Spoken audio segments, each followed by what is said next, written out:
যুবক, মরার পরের ফিডাফিডি তো আছে আমাকে হুজুরগো কথা, কিন্তু এটির আগে কি আছে জানো নি? আজকে একটা ভালো কাজ করবা, বাসায় গিয়া মোবাইলটা তো চালাবা, বাবাই কইলেও ফিরবা না, পিসাব কইলেও ফিরবা না, যেহেতু চালাবা অতএব আজকে একটা ভালো কাজ করো, বাসায় গিয়ে গুগলে সার্চ দিও, মোবাইলে গুগলে সার্চ দিবা, এই মোবাইলের দ্বারা তোমার নগদ কি ক্ষতি করতেছে সার্চ দিও।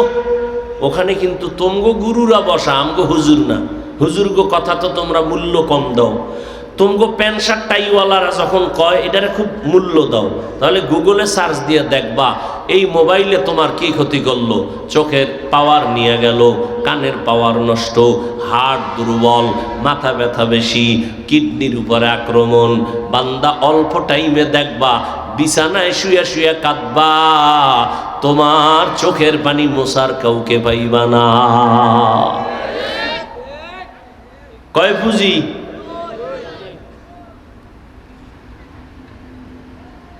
সূর্য প্রতিদিন সকালবেলা পূর্ব দিগন্ত থেকে উঠা যেমন সত্য, আমার এই কথা দুইটা তেমন সত্য। এক, এই পুঁজি দুইটা ধরে রাখলে তুমি ডাক্তার হইলেও সর্বোচ্চ সম্মান তোমার থাকবে মরণ পর্যন্ত, মরণকালেও। এক নাম্বার পুঁজির নাম সুস্থতা। বলো কি? সুস্থতা। তুমি যদি অসুস্থ হইয়া পাঁচতলা বাড়ি কইরাও বিছনায় পড়ে থাকো, তোমার আপনরাও বলবে মরে যাও। ডাইনিং টেবিলে কত ধরনের হরিণের গোশত, উটের গোশত, দুম্বার গোশত, গরুর গোশত, ডাক্তার বলে খাইলে মরবি, তাহলে এই খাইকে লাভ কি? শুধু কি তাই, চাকরির জায়গায় গিয়া যদি তুমি এক সপ্তাহ ডিউটি না করো, স্যার আমি অসুস্থ, সিদ্ধান্ত পাল্টাও, এর বিদায় করা। তুমি স্কুলে চাকরি করো, মাদ্রাসায় করো, এক সপ্তাহ যদি ক্লাস না করো, কর্তৃপক্ষ সিদ্ধান্ত নিবে এরে বাদ দেওয়া যায় কেমনে? কেন? কয় অসুস্থ। কয় পুঁজি? দুই পুঁজি। প্রথম পুঁজি কি? সুস্থতা। এই সুস্থতারে একেবারে দিনে দুপুরে জবাই করতেছো মোবাইল দিয়া।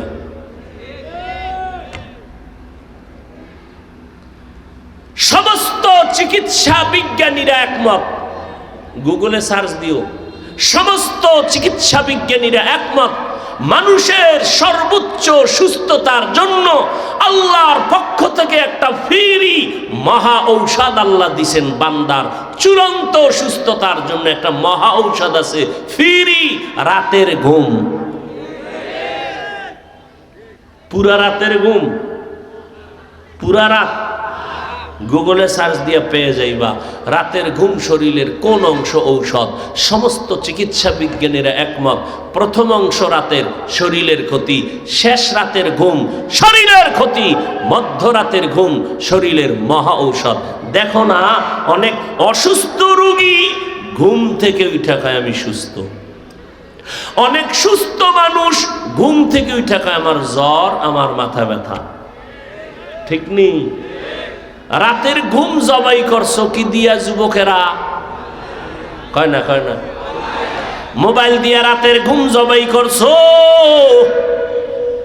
হাসিও না রে বাবা, তোমার চেহারা দিয়ে তাকাইলে কোনো আকর্ষণ নাই, তোমার চেহারায় কোনো মায়া নাই, বরং ঘৃণা লাগে।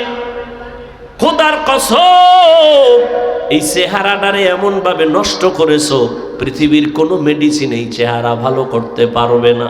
তবে আল্লাহর দেওয়া একটা মেডিসিন আছে, ব্যবহার যদি করো দিন দিন চেহারায় আকর্ষণ বাড়বে, যে দেখবে তার মায়া লাগবে।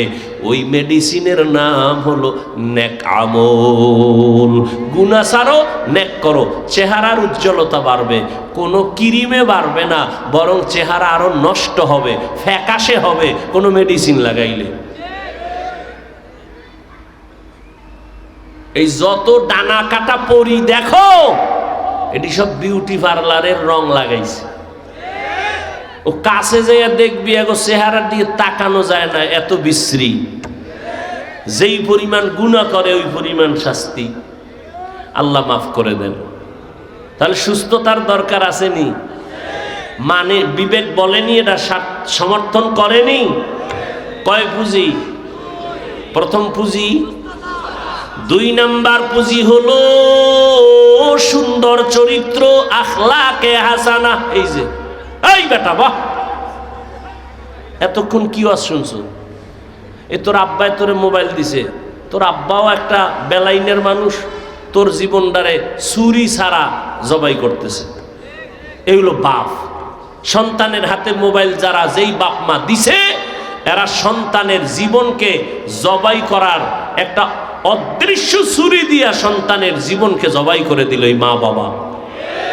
এই জন্য কোরআন শরীফের সূরা আহজাবের 67 নম্বর আয়াত, সূরা আহজাব আয়াত নাম্বার 67, সন্তানের আল্লাহর আদালতে মা বাবার বিরুদ্ধে কিয়ামতে মামলা করবে। মামলা রেডি থাকেন আব্বা আম্মারা, টের পাইবেন ওই দিন কত ধানে কত চাল, সব মজা বুঝবেন ওই দিন।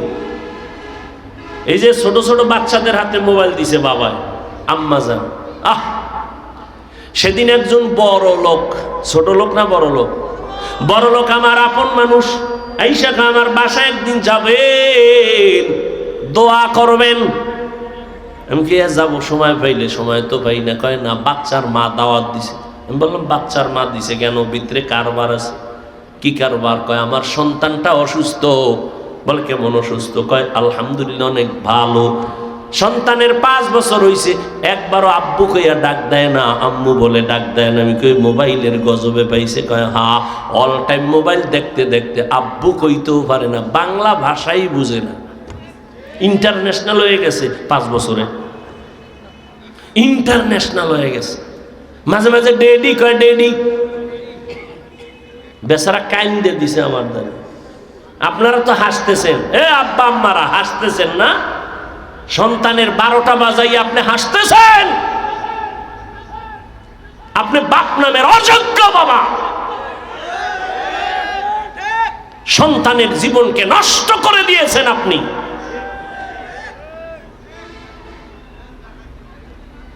সন্তানের হক আদায় করতে পারবেন না তো ট্যাবলেট খাওয়াইয়া রাখতেন। সন্তান জন্ম দিলেন কেন? কয়েক মাস আগে বাড্ডা থানা, ঢাকা বাড্ডা থানা, বাড্ডা থানা চিনেননি? বাড্ডা থানায় এক কোটিপতি বাবায় মারা গেছে 2টা বড় বড় শিক্ষিত সন্তান রেখে। আপনারা ফেসবুক শরীফের যারা গোলাম দেখছেন না? ভালো করে দেখছেন। আমি ফেসবুক চালাই না। আলহামদুলিল্লাহ, আলহামদুলিল্লাহ, আলহামদুলিল্লাহ। মৃত্যু পর্যন্ত যেন ওই জগৎ থেকে আল্লাহ আমাকে হেফাজতে রাখেন। ভাইরা আমার, বাবার লাশটা রাস্তায় বাড়ির দরজার সামনে ফালায় রাখছে। 24 ঘন্টা ছেলেরা একবারও দাফনের চিন্তা করে না। 2 ভাই লাগছে কিলাকিলি ঝগড়া, বাবার টাকা ভাগাভাগি করতে করতে 24 ঘন্টা শেষ। বাবার লাশটাও দাফন করার চিন্তা করে নাই। দুঃখ ও সন্তানের মা বাপ, এমন সন্তান কুলাঙ্গার জন্ম দিয়ে কি লাভ হবে? আর এই কুলাঙ্গারের বাবা দাবি করে কি লাভ হবে বলো?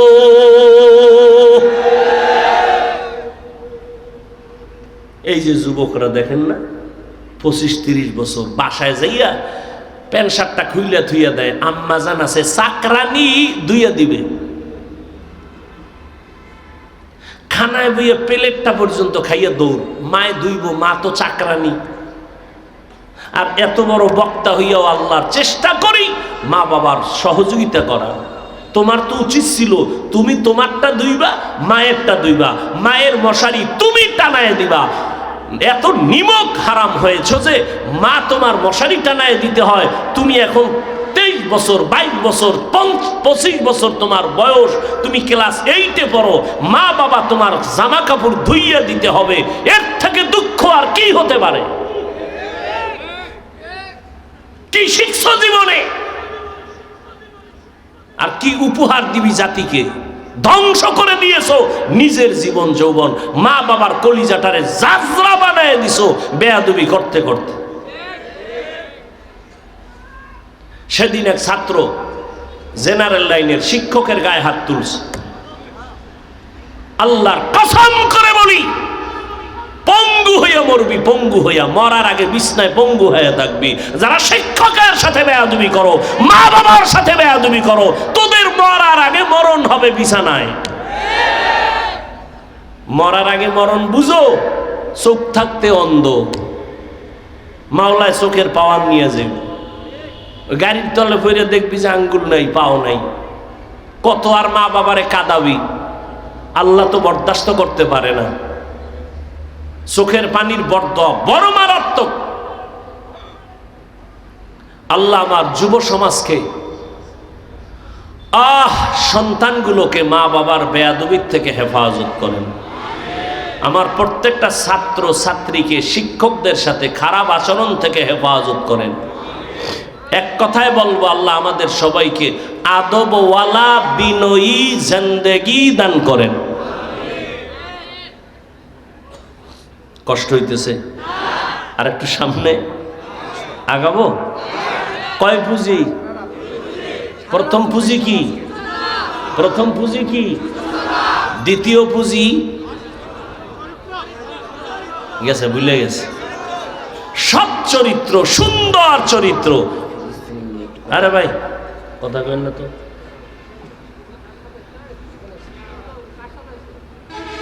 কি সমস্যা কি? হ্যাঁ,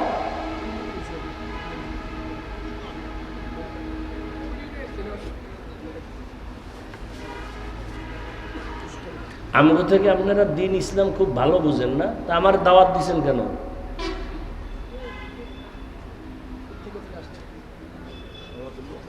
হ্যাঁ, আপনাদের লোক না হলে এখানে এসে কথা বলে সাহস পায় কেমনে?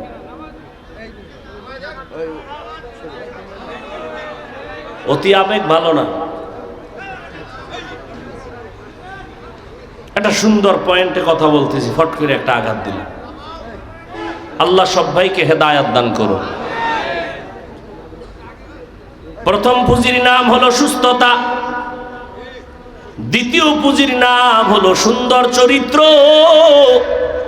এই সুন্দর চরিত্রটাও নষ্ট করেছে মোবাইল। ও যুবক, তুমি পরীক্ষার হলে 2 কাপ পেপারের উপরে কলমটা ধরলেই 99।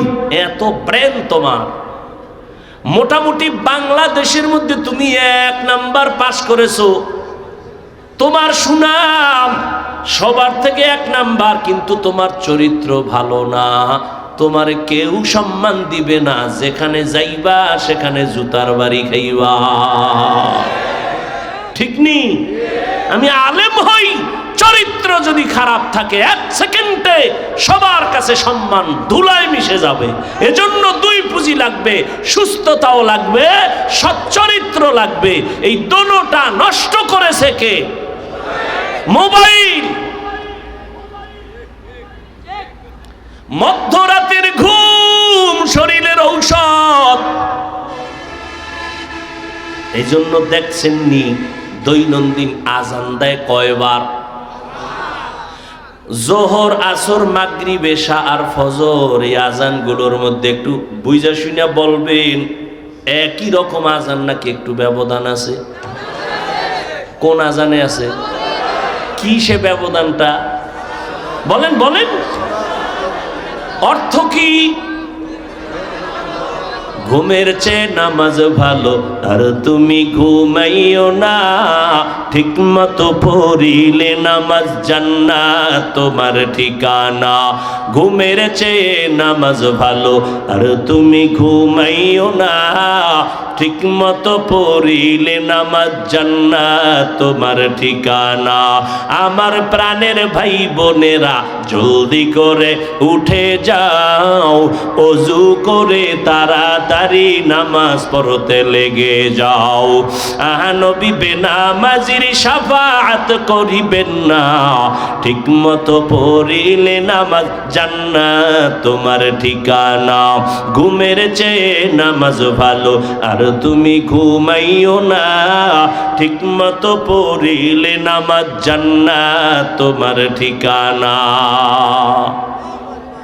ঘুমের চেয়ে নামাজ ভালো, এটা ফজরে বলা হলো কেন? এশার আজানে নাই কেন? মাগরিবের আজানে নাই কেন? জহুর আসর বাদ দিলাম, মাগরিবও তো রাতের অংশের ভিতরে ঢুকছে, ওখানে নাই কেন?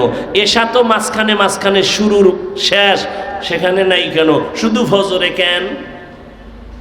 ঘুমের চেয়ে নামাজ ভালো, এটা ফজরে বলল কেন? 2 নম্বর কথা, ঘুমের চেয়ে যে নামাজ ভালো, কোন ঘুম? রাতের প্রথম ভাগের ঘুম, মধ্যভাগের ঘুম, না শেষ ভাগ? শেষ ভাগের ঘুম তোমার শরীরের জন্য ক্ষতির কারণ। শরীরের ঔষধ হলো কোন ভাগের ঘুম? মধ্যভাগের ঘুম। 10টা 11টা 12টা 1টা 2টা 3টা, এরপরে উঠে যাও কেন? ওই সময় তোমার আমার খালিক মালিক প্রথম আসমানে এসে হাজির হয়ে গেছেন। কে? অতি গভীর হয় রজনী যখন, নীরবে প্রভুর নাম জপিও তখন। প্রভুর করুণা যদি পাইবারে চাও, গভীর রাতে উঠে প্রভুর গুণগান গাও। এরে আল্লাহর বান্দারা, ওই গভীর রাতে আমার আল্লাহ আসেন কোথায়? কয় না সবাই কন না ভাই। প্রথম আসমানে। কোন দিন? কোন দিন? প্রতিদিন। খুব কঠিন কথা আমি বলতেছি হাসতে হাসতে, কিন্তু কথার ওজন অনেক বেশি। কঠিন কথা। আল্লাহ যে আসেন 12 মাসের প্রত্যেক রাতের শেষ ভাগে, বান্দার থেকে কিছু নিতে না বান্দাকে দিতে? নিতে, দিতে। আপনাদের কিছু লাগবে? লাগবে না? লাগবে। তাহলে কেন ঘুমাইয়া থাকো? চেয়ারম্যান সাহেবের কাছে দরখাস্ত দিলা, চেয়ারম্যান সাহেব আমার এলাকায় 5 টন গম লাগবে, চাল লাগবে। চেয়ারম্যান বলল আগামীকাল এই টাইমে আমি আসবো। চেয়ারম্যান আইসা হাজির, আপনি ঘুমায় রইছেন, আপনার খবর নাই। আপনার কপাল পূর্বে এই জীবনে কিছুই পাবেন না। এরে আল্লাহর বান্দা, প্রত্যেক রাতের শেষ ভাগে আল্লাহ আসেন বান্দাকে দিতে। তোমার টাকা লাগবে, আল্লাহ কয় আমার কাছে চাও। তোমার গুনাহ মাফ লাগবে, আমার কাছে বলো। এই দুনিয়ার শ্রেষ্ঠ বেঈমান ফেরাউন না, রাত্রে গভীরে শেষ রাতে আল্লাহর কাছে কাঁদতো কে? ফেরাউন। ও আল্লাহ, আমি জানি তুমি মালিক, তবে আমি দুনিয়া চাই, আখিরাত চাই না। আমারে দুনিয়ার মাস্তানি করার সুযোগ দাও। আল্লাহ পাকের কোরআনের ওয়াদা, ওয়ামান কানা ইউরিদুল আজিলা, যে দুনিয়া চায় আমি তাকে দ্রুত দুনিয়া দিয়া দেই।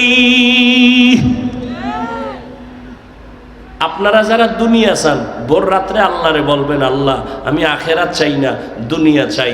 আল্লাহর ওয়াদা কোরআন শরীফের, দ্রুত আল্লাহ দুনিয়া দিবে, তবে আখিরাতে জুতা রেডি। ফেরাউন না দুনিয়া পাইছে, শেষ ফল কি হইছে? ওর লাশটা মাটিতেও গ্রহণ করে না, মশা মাছিও। কোটি টাকার মালিক দেখো, অভাব হয় না দূর, গরিবী ঘুমায় আরাম করে মনটা বাহাদুর। ফেরাউনের লাশটা দেখো মিশর জাদু ঘরে, খায় না মাটি পোকা মাছি সবাই ঘৃণা করে। হৃদয়ে থাকিবে যার নম্রতা সদা, রহমত আসিবে সেথা প্রভুর ওয়াদা। বড়র বাড়াই থাকলে দিলে রহমত আসবে না, নিজেকে নিজে ছোট মনে করিও সদা। উঁচু জমিন থেকে পানি নিচু জমিনে যায়, তেমনি খোদার রহমত আসে নম্রতার হৃদয়। ভোগ বিলাসের বাড়ি গাড়ি পরে রবে সব, ভোগ বিলাসের বাড়ি গাড়ি পরে রবে সব।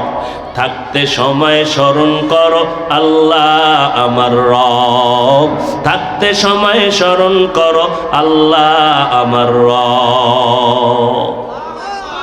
এরে আল্লাহর বান্দারা, ওই ফেরাউন ভোর রাতে কাঁদতো, আল্লাহ আমারে দুনিয়া দাও, আখিরাত আমি চাই না। কিন্তু আল্লাহর কি কুদরত, তাকাইয়া দেখো হে মুমিন। ওই ফেরাউন এত বড় বেঈমান, মিশরের চেয়ারে বইয়া নিজেরে খোদা দাবি করলো। আর ছোট খোদা না, কোরআনের আয়াত আনা রব্বুকুমুল আ'লা। ফেরাউনকে আমি শুধুই খোদা না, সব থেকে বড় খোদা। সেই ঘরে আল্লাহ পাক জান্নাতি নারী বানাইয়া রাখলেন তার স্ত্রীকে, হয় না আসিয়া, ফেরাউনের স্ত্রী।